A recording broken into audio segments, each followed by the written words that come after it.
That has nothing to do with my prophet. Please just stop it. It doesn't make any sense. That's not the message he sent. That's not what he meant. That's not why he came. So you can claim as much as you want to, but I assure you the man I follow was not the same.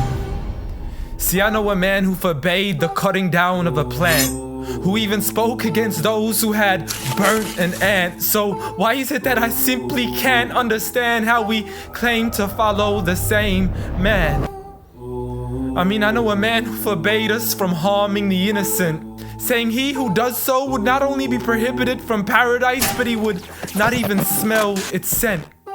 So please tell me how what you're doing has anything to do with the message that he sent.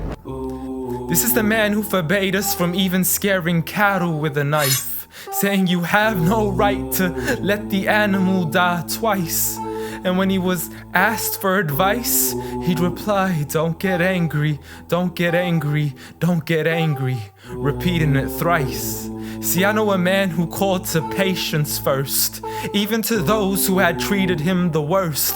And when he was asked to invoke Allah's wrath, he said, "I was not sent to curse, but rather as a mercy to the earth." Matter of fact, the entire universe, meaning everything that was made. See, this is a man whom the clouds would rush to shade, a man to whom the trees would sway and the birds would flock to seek his aid. For they knew he was a man of justice, a man who would never betray, a man who could be trusted even by those who had wanted him slain.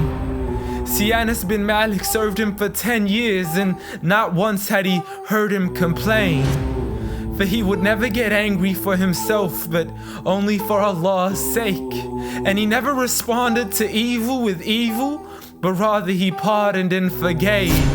For had he been harsh-hearted, the people would have ran away. So what is it that we still don't understand when we claim to follow Islam, yet we fail to follow this man? I mean, I know a man who was so caring and compassionate, who said that there is a reward in serving all things that are animate.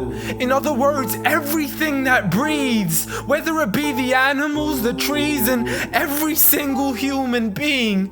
I mean, if Allah called him Rahmatan lil Alameen, how dare you call him anything else that contravenes? See, this is a man who said that the Muslim was he who is soft, simple, and lenient.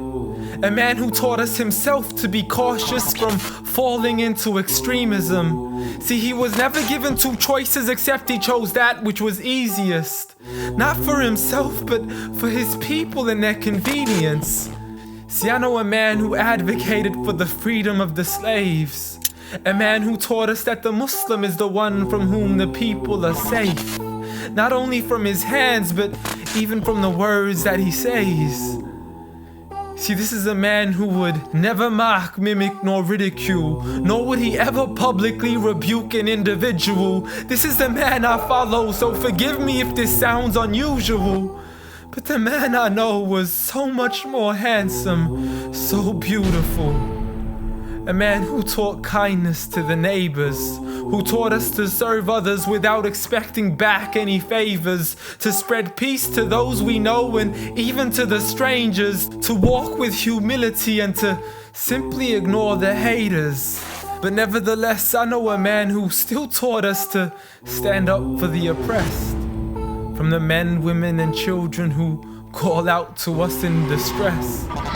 I know a man who taught us to fight for these people, but by no means does this mean we have the right to transgress. For those who oppress have nothing to do with his name. So you can say what you wish to say and continue to defame his name, but at the end of the day, I assure you, the man I follow was not the same. Muhammad sallallahu alayhi wa sallam.